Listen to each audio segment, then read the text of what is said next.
Alas 5:10 na, One Western Visayas na. Oh, alas 5:10 na, One Western Visayas na.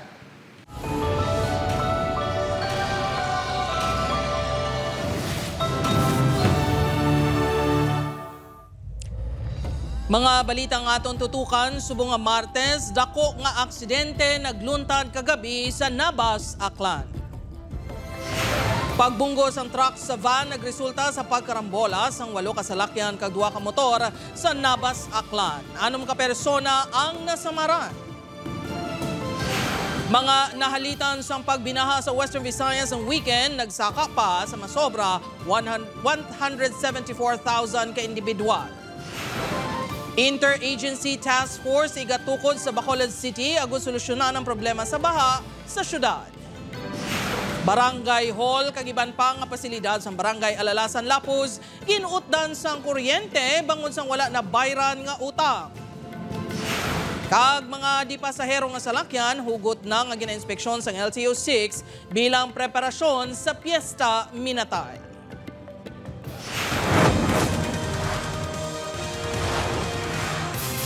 Ini ang GMA Regional TV, One Western Visayas. Mayong hapon Western Visayas kag Negros Occidental, malantaw man kita sa live streaming sa YouTube channel sang GMA Regional TV kag Facebook page sang One Western Visayas. Sa nagapanguna nga balita, pagbunggo sang truck sa van nagresulta sa pagkarambola sang 8 kasalakyan kag 2 ka motorsiklo sa Nabas, Aklan. Truck na dulaan sang preno suno sa kapulisan. Si Kim Salinas nakatuto. Makit-an sa sining vehicle rear view video ang matawhay nga pagbiyahe sa mga salakyan sa sining dalan. Mation-tion, mabatian ang igot sang goma sang isa ka salakyan. Ang van, makit-an nga nagsailo sa piyak nga lane kag bumunggo sa isa ka salakyan. Makit-an man ang pagbunggo sang truck sa likod sa porsyon sang isa pagid ka van. Bumunggo ang van sa mga nasumalang nga mga salakyan, samtang nagtikilid naman ang truck sa diin natumbahan ang pila ka salakyan. Sa sining video, makit-an ang damage sa mga salakyan nga imbulbado sa aksidente. Makitaan man ang pagsipit sa isa ka lalaki sa isa ka bata. Ang insidente ang natabo sa Barangay Libertad, Nabas, Aklan, alas 6:20 kagabi. Sa investigasyon sa kapulisan, ginatudlo nga nagtugas ang aksidente ang wing van truck nga ginamanayho ni alias June, 48 anyos, residente sang Marikina City. Pakadto ini sa katiklan sa balay nga may karga 300 katag 50 kilos nga sakos ang kalamay.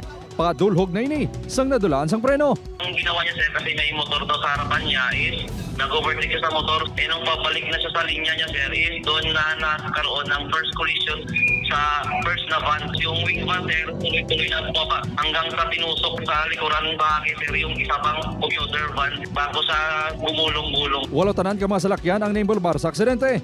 Nadalahig man ang duwa ka nakapark nga motor nga maswerte wala sang driver.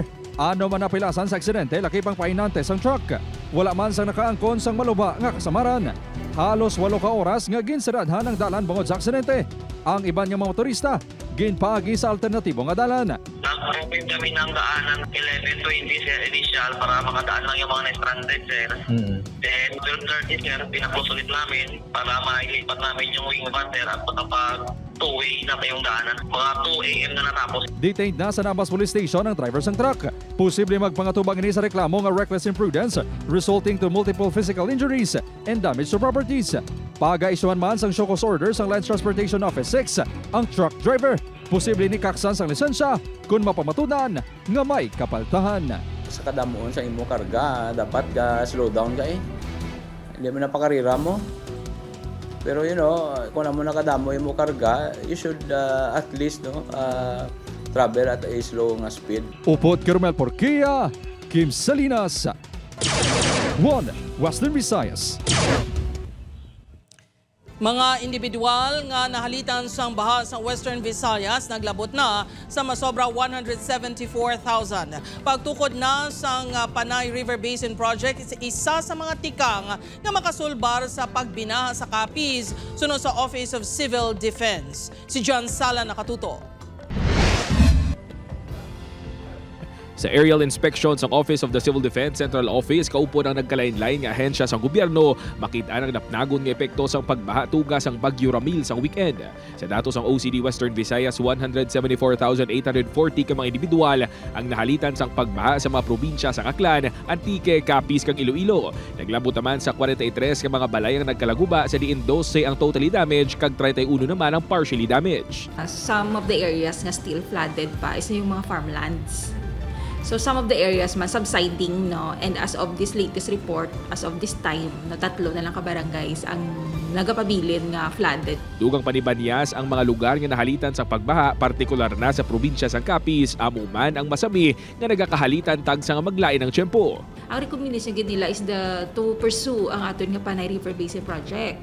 So in fact, yesterday, amo naman to ang discussan nila, no? That's why we have the NIA, we have the DPWH, no, to discuss on that matter. Padayon pa pag-validate sa mga probinsya sa kabugusan nga halit sa agrikultura kag infrastruktura. Nagdeklara na sang state of calamity ang syudad sang Rojas bangod sa epekto sang pagbaha. Upo kay Hans Ticiento, John Sala. 1 Western Visayas. Para sa dugang ang mga balita sa Negros kag Panay, mangin kaupod ta si Adrian Prietos. Adrian? Maramong salamat, Jerth mga kapuso, Bacolod City LGU kag DPWH. Nagsapol ang solusyonan ang problema sa baha sa syudad. Mga apektado nga residente nagalaom nga mapatuman gilayon ang proyekto kontra baha. Sa Eileen Pedreso nakatutok. Ininakaroon ang sitwasyon sa Purok Carvic sa Barangay Mandalagan, Bacolod City, pila ka adlaw matapos ginbaha ang lugar bangod sa mamunog na ulan. Pila sa mga gamit sa mga residente ang nagnilapta sa palibot. Kalabanan sa mga ini ang wala pa nagmala. May porsyon man sang alagyan nga wala pa nagsubside ang tubig, kag delikado nga maagyan. Suno sa pila ka residente, naanad na lang kuno sila nga may mga tion nga nagabaha sa lugar. Sugod lang pag pika-pika di sa amon sa suba, daw kadasig magdako sang tubig. Di lapaw, may bisa amon sa second floor namon. Wasak naman ang balay ni Apple matapos gingguba sang baha. At ang imo nga mga ging pundar, siyempre maguba mga gamit namon, makakalabasa. Hindi lang ka once mo. Sa ang amon niya nga gusto. Ang naguba, ang pika-pika, pwede lang tani nila makayo. Tapos, ever since nagabaha, nagidi sa amon, pero hindi amon kalala. Tapos ang kabay pa, ang suba, papadaluman. Kanday Agustina, kag Apol, ang pila lamang sa mga residente sang syudad nga nagaantos sa tion sang pagbaha. Gani isang naibaluan nga nagsapol na ang mga opisyales sang LGU kag DPWH angot sa problema sa baha sa syudad, luyag karon sa mga inisang konkreto nga solusyon. Suno kay Bacolod City Mayor Greg Gasataya, ginistoryahan na ang short-term kag long-term solution agud mapahagan-hagan ang baha. Paano makabuligay further, ano mabulig sa DP, involvement na coming from the national government. Paglimpyo sa mga kanal, drainage, esteros, then pagpatigayon sa mga scientific survey, sitwasyon sa mga rivers, drainage. Magluwas sini, magatukod man sang Interagency Task Force nga mo ang magatutok sa baha.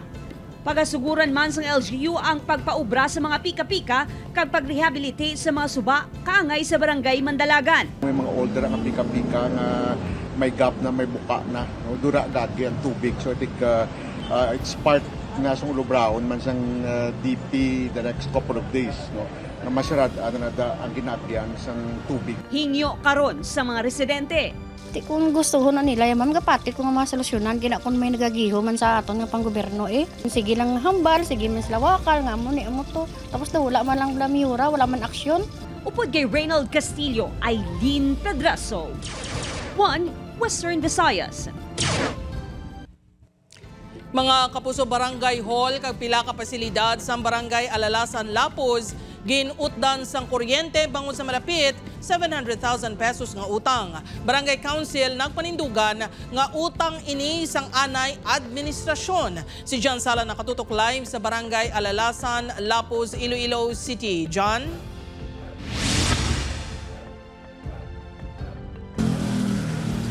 Jert huol para sa mga residente kag pila ka mga barangay officials sa Barangay Alalasan, Lapuz ang temporaryo nga pag-utod sa more power sa koneksyon sa kuryente sa pila ka mga pasilidad diri sa barangay. Madulom kag tuman kainit. Ining sitwasyon sa sulod sang Barangay Hall sang Barangay Alalasan Lapu sa linpakahapon sang udto. Ini matapos ginutod sang more power ang supply sang kuryente sa Barangay Hall, Health Center, Daycare Center kag Tanod Outpost sang barangay. Ang rason, ang 686,000 pesos nga utang sang barangay sa bill sang kuryente halin pa sang 2023. 528,000 pesos diri ang penalty tungod na tukiban nga naga-illegal tapping kag wala sang kontador ang barangay. Ang 157,834 pesos and 20 centavos naman ang aktual nga bill umpisa sa may kontador na pero wala na baydan sa nagligad nga administrasyon. Doble huol pa ini sa karon bangod nagahilapit ng fiesta sang barangay. Kay Kapsumsyo sir, naistoryahan ta na ini before. May ara ka nga ginhambal nga tani mabayad ka man, galing wala ka nagdaog. Pero hindi tani ina mo ang rason.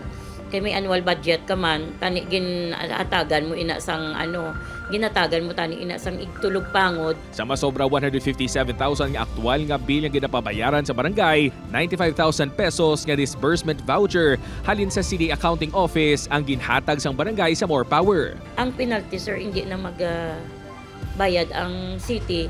Pero hindi niya sir nga sila nga mabayad ang city kundi kwaon sa budget namon sir nga subong administration. Apang suno sa more power, samtang wala pa sang desisyon nga nakasugtan ang barangay kagang ila talatapaan, hindi pa mabalik ang supply sang kuryente sang barangay. It will still matter, no? Kung ano man yung maging satisfactory. Kasi kung hindi makasettle ng certain arrangement, then we will still, unfortunately, will be forced to hold pa rin yung reconnection. No? Nagapati naman ang pila ka mga residente nga dapat bayaran ni Anay Punong Barangay Maricon Sumpio ang utang. Ang previous pa na diba?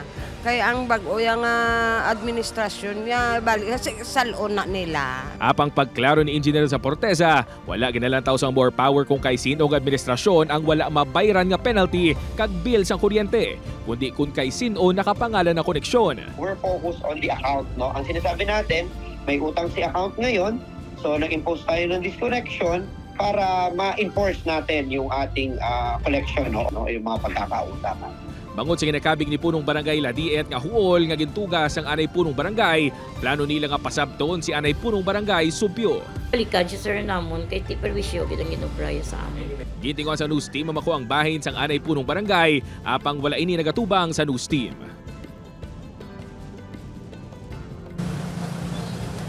Jared, suno sa more power, subong lang gid nga hapon na-restore na o kung na-reconnect na ang koneksyon sa kuryente sa mga nasambit nga pasilidad diri sa Barangay Alalasan, Lapus. Dugang pa sa more power, may ara na sila nakasugtan nga payment scheme sa pagbayad sang Barangay Council sa kabugusan nga utang nila sa kuryente sa more power. Jared? Madamo nga salamat sa update, Kapuso John Sala. Sa iban pang balita, LTO-6 mas ginpahugot ang pag-inspeksyon sa dipasahero nga salakyan bilang preparasyon sa Piyesta Minatay. Ini ang gintutukan ni Kim Salinas. Nagsugod na sa paglibot sa mga transport terminal ang mga personnel sa Land Transportation Office 6 humalin kahapon. Ini ang kadungan sa liwat nga paglunsar sang Oplan biyaheng ayos sa ahensya. Nagapatigayon sang random inspection ang LTO sa mga dipasahero nga salakyan, agud malantaw ang roadworthiness sa mga ini. Inagud mapasiguro ang safety sa mga pasahero nga magabiyahe sa Piyesta Minatay. Magalawig ang operasyon, tub-tub Nobyembre 4. Sa unang adlaw sang operasyon, 3 ka bus ang nakitaan sang gamay nga diferensya. Wala pa man kami nga wala gipabiyahe kay mga light pa man siya nga mga violation, example ang guba ang wiper, inhambala naman ang insurance series nga ipakayo or ipabutangan. Si Rolando nga nagamaneho sang van nga may ruta Tagbak Terminal pagkanto estansya and vice versa. Ginasiguro gid nga yara sa maayo nga kondisyon ang salakyan antes magbiyahe. Sa amon hindi pwede kapila kung may diferensya ang salakyan. Ang mga goma tapos preno tubig sang kagang makina gid sir nga kondisyon gid. Importante man sunod sa mga pasahero nga roadworthy ang di pasahero nga salakyan. Para sa safety kid sa mga pasahero kay syempre kung nag-travel ka everyday so prone ka sa syempre hindi taman mano sa accident so dapat i-sure ta lang ang atong mga drivers sila complete. Magluwas sa di pasahero nga salakyan, ginasekyer man ang iban nga mga motorista. Para ma-safety sa tanan nga mga riders sa mga salakyan kompleto man sir.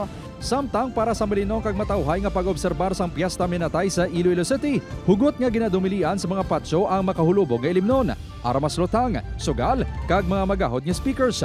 Ginapalintod man ang Claygo o kon Clean As You Go. Kinahanglan man magkuha sang special permit ang mga luyag magbaligya sa mga designated areas. Upod kay Romel Porquia, Kim Salinas, 1 Western Visayas. Balatayin mga puso, 7 kabeses nga may nagluntad nga pagbugas ang aso nga may upod nga bo sa Mount Canlaon sa sulod sang 24 oras sunod sa report sang PHIVOLCS. 2 ka oras sa ang pinakamalawig nga pagbugas ng bulkan sang aso nga may katason nga 450 meters. May record man nga 20 kabeses nga pagtayog sa bulkan. Nagapabilin sa alert level 2 ang status ng Canlaon. Naghanda man sunod sa Office of the Civil Defense, Negros Island Region ang mga LGU sa tion nga liwat maglupok ang bulkan. Ini ang GMA Regional TV, 1 Western Visayas. Mga kapuso, masobra 5.7 million pesos nga taytay sa Dumangas, Iloilo. Bago lang nasuguran, apisar, Hunyo pa ang target of completion sang proyekto. Problema sa right-of-way kag informal settlers na tumudrason sang delay. Si Kim Salinas nakatuto. Palaligban sa pila ka mga residente sa Dumangas, Iloilo, kun nga wala sa gihapon matapos ang 5.7 million pesos nga taytay halin sa Barangay Tabukan tubtob sa Barangay Hardin. Ang proyekto nga nagalabas ang 12 meters ang isa ka lane nga konkreto nga taytay. Base sa project bulletin, Hunyo 12, 2025 pa kung tani target nga matapos ang proyekto. Sunod sa mga tricycle drivers nga may biyahe halin sa Tabukan Terminal tubtob sa Dumangas Port, dako nga bulig sa ila kung matapos ang proyekto. Tipid kami sa gasolina Mas mapas ni samon mo. Hindi na kami mag-agi sa proper gadgets ang poblasyon. Kaya kung sa traffic. Para mahapos-hapos kami maglabay, magtulong kami sa terminal, malapos lang kami dahil. Sa pagpakigangot sang news team sa opisyal sang DPWH Iloilo 2nd District Engineering Office, Pebrero sa nga tuig sang ginsuspend ang proyekto bangod sang isyu sa road right-of-way. Nag-resume ni sang nagligan nga semana matapos nagpasugot ang tagya sang duta. Sa karon, makit-an ang pila ka materyales sa lugar kasubong sang sheet piles, kahoy kag gintambak nga duta. Apang wala pa sang movement ang kontraktor. Ginaproseso naman ang masobra 15 ka mga pamilya nga informal settlers nga maapektuhan. Wala man dahil mo, tayo mo kay vitamin mo kay project ng gobyerno. Ang ginaano lang namon nga kung magubaan mo bala, bisang gamay lang balang ano namon man nga may ara kami, nga panggastos bala. Sunod sa LGU sang Dumangas, wala pa makapatigayon sang ocular inspection sa lugar. Apang nagpasalig nga ginaktuan na ang maapektuhan nga residente. Paningwaan man na sang banwa nga ma-relocate sila sang Mayo. Kag ma-plaster sila, matagaan sila sang gusto nga puluyan. Nga safe man sila, kag accessible. But definitely sa ina nga lugar, masiling ko lang kay danger zone ina siya, laban-laban, priority gate. Upod kay Romel Porquia, Kim Salinas, 1 Western Visayas.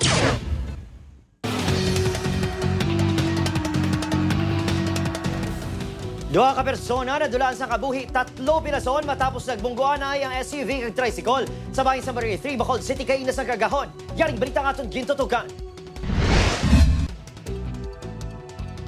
Naglinapta ang maisda kag pasayan sa dalan BS Aquino kagatuslaw sa Barangay 3, Bacolod City.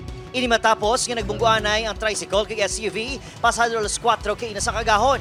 Nangumpra sa Barangay Banago ang mga maghimata kag kasilingan nga sakay sang tricycle kag padulong na kuntani sa Libertad Public Market agud magbaligya sang isda. Ginkakibot sa mga residente sa lugar ang aksidente. Kaya nga, gaman to dayon rin larik tato dala sa hospital, kuwagit pa daw ka motor eh. Tapos ang duha ka, sa Europe, daw patay naman to, wala nagagiyo.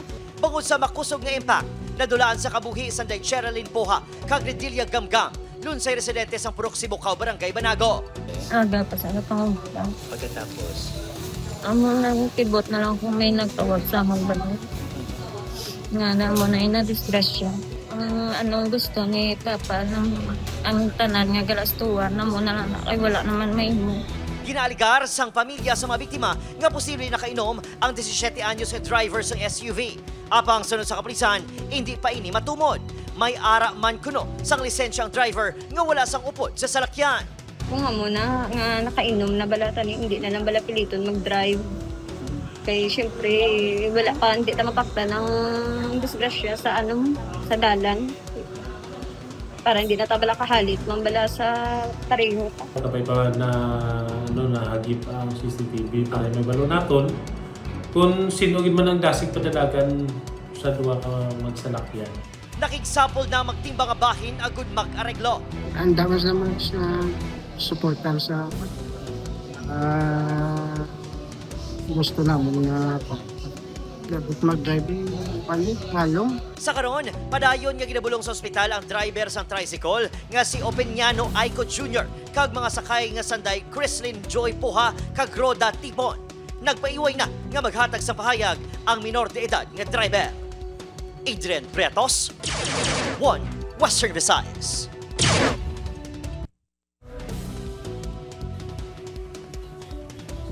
Sa Negros Occidental naman, ginaligar mga tulaan sa lalaki na sapuan sa tuhasang campus ng Tubo sa Banwa sa Murcia. Nakatutok Irene Pedreso. Nagapangtapas ng Tubo sa Reynald kag Paulo diri sa Hacienda Bernabe sa Barangay Salvacion, Murcia, Sabado sang aga. Nakibot ang mga inisang hinali na kasapo sa mga tulaan sa tungasang kampo nga ginaligar iya sang tawo. Kita naman na nara ng tulaan niya kagang brief niya. Kung kulbaan man first time lang naman nakita nga mo to. Halata naman siguro gid ng tao ay dako ara ang tulaan niya dako. Gilayon ginpahibalo sang ilakabo sa kapulisan ang ilang nasapuan. Sunod sa Murcia Police, tulaan sang lalaki ang nasapuan. Pagkakita to namon, galabaw niyang iyang daw likod ni nga tulaan part. May brief nga gatapik pa sa iyang tulaan. So color blue man to nga brief. Gin-turnover na sa Soko ang mga tulaan para sa dugang nga investigasyon. Wala pa sa mga himata nga nag-claim sa mga tulaan sunod sa kapulisan. Sunod sa mga residente, wala sila sang may naobserbahan nga makaduluda nga hitabo antes na sapuan ang mga tulaan. Dire way mo kami may nakita nga or van or gapundo nga mga salakyan way man. Ginabisuan naman sang barangay ang mga residente nga mangin mabinantayon. Nga kung tani, kung may ara mga daw anomalya nga nagakatabo sa amon sakop sa barangay, dapat mag-cooperate lang sa barangay. Upod kay Reynald Castillo, Eileen Pedraso, 1 Western Visayas. Mga kapuso, good news sa mga residential consumers ang kuryente sa Iloilo City kag sa Bacolod City kag pila ka lugar sa Negros Occidental. Lauman ang pagnubos ang bill subong nga bulan sang Oktubre bangon sa pagnubos ang presyo. Sa Iloilo City, ang More Power ang nagpatigayon sang piso kag 35 sentimos nga buhin sa kada kilowatt hour. Nagikan sa 12 pesos kag 44 sentimos nga sukot sang Setyembre, yara na lang subong sa 11 pesos kag 9 sentimos kada kilowatt hour subong nga Oktubre. Nag-epekto ang panibagong nga presyo sumugod sa October 18. Ang Negros Power naman may pagnubo sang 36 sentimos kada kilowatt hour. Ang presyo subong nga Oktubre ang yara na lang sa 11 pesos kag 92 sentimos nagikan sa 12 pesos kag 28 sentimos kada kilowatt hour sang Setyembre. Nag-epekto man ang bagong nga rate sa October 18. Nagapakig-angot pa naton ang iban nga mga electric cooperative na tuhoy sa adjustment sang presyo. Ini ang GMA Regional TV, 1 Western Visayas. Mga kapuso, nagumpisa na ang proof of purchase promo sa Kapuso Big Time Panalo Season 4. May chance nga magdaog ang mga manugbakal o kung sari-sari store owners. Over 7 million pesos ang papremyo. 4 ang may tsansa nga magdaog sang tig 1 million sa grand draw. May maswerte man nga tagdaog sang pangkabuhayan package worth 50,000 pesos, magluwas sa 1,000 pesos daily kag 7,500 pesos weekly cash prizes. Bantayan man ang jingle sa network promo nga ginkanta ni The Clash 2025 Big Winner Joe Madaliday. Ang official sending of entries nagumpisa sa October 18 tubtob December 26, 2025.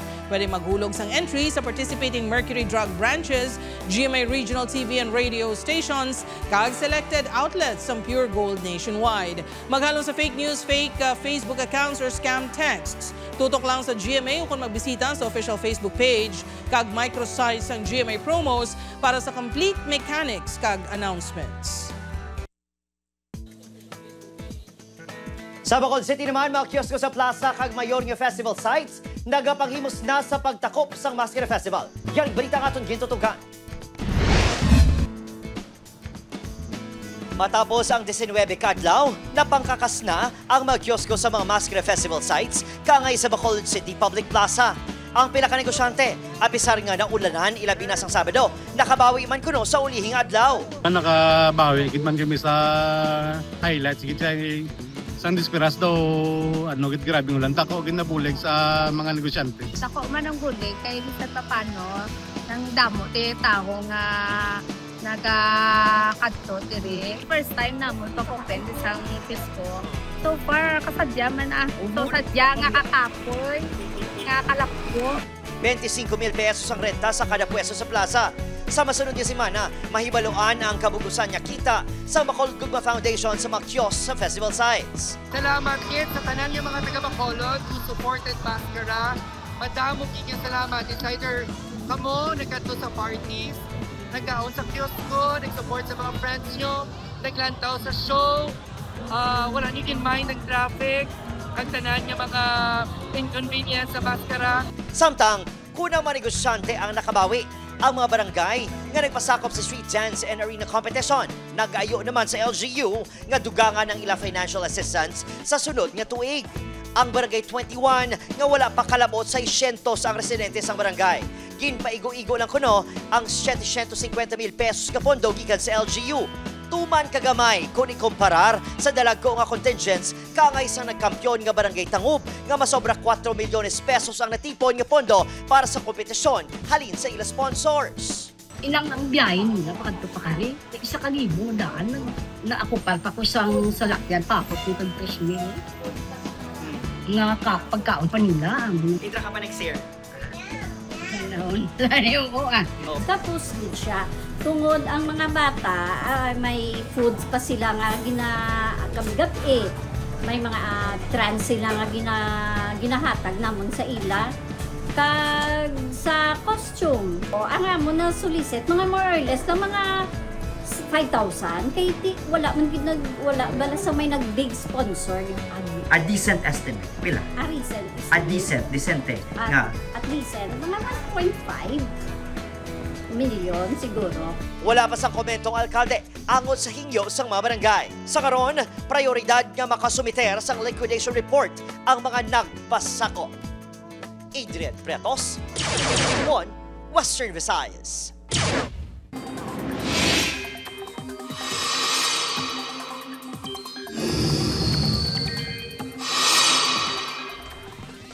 Babuso bang eksperyensya na sa manaming panahon ang dako nga bahin sang pungsod kumpara sa mga nakaligan ni inadlaw. Sunod sa pag-asa wala sang bago nga malain ni syempo nga nasiplatan o ko naghana nga mag-apekto sa pungsod. Easterlies ang magdala sa mapaa nga panahon sa halos bugos nga pungsod. Apang bisan mainit, may tsansa sa gihapon sa ulan sa pila ka lugar ilabi na sa hapon o kun gabi. Base sa datos sa Metro Weather, may mga lapta-lapta nga ulan sa gihapon sa pila ka bahin sa Western Visayas. Posibleng mabasog nga ulan kun may thunderstorms.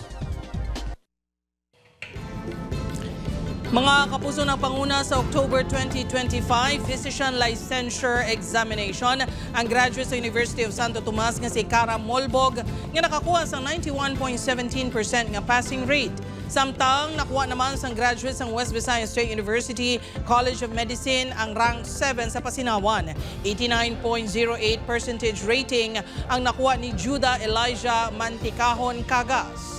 Magluwas sini nakuha man sa WVSU ang rank 5 top performing school sa Pasinawan nga nakakuha sa 96.91 passing rate din, 94 sa 97 ka nakuha ang nakapasa. Indeed, the West Visayas State University is truly proud, happy, and we feel blessed gid nga we did well in the latest physician licensure exam. Mga kapuso, hindi na bago ang baha sa Bacolod City, ilabi na sa mga mayor nga dalanon. Pero imbes nga ma-stress sa mga Bacolod noon sa damlag lang, nalingaw sila kag nagbilib sa isa ka PUJ driver.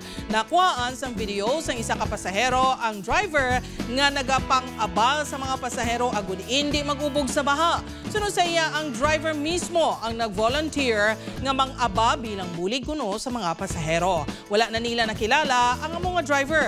Pero salamat gihapon manong driver, ayos gid ang imo nga pamaagi sa pagbulig. Kung kamo may mga istorya nga pinasahi, makata good vibes o kung makalilingaw, makuhaan sang inspirasyon kag pagtulunan, ipakigbahay ng mga istorya nga ayos gid. Mga kapuso, 65 days na lang, Pasko na. Ako si Gertrude Charlatan, ini ang One Western Visayas, bugos nga pwersa para sa mas dako nga misyon kag mas masangkad nga pagserbisyo sa pungsod.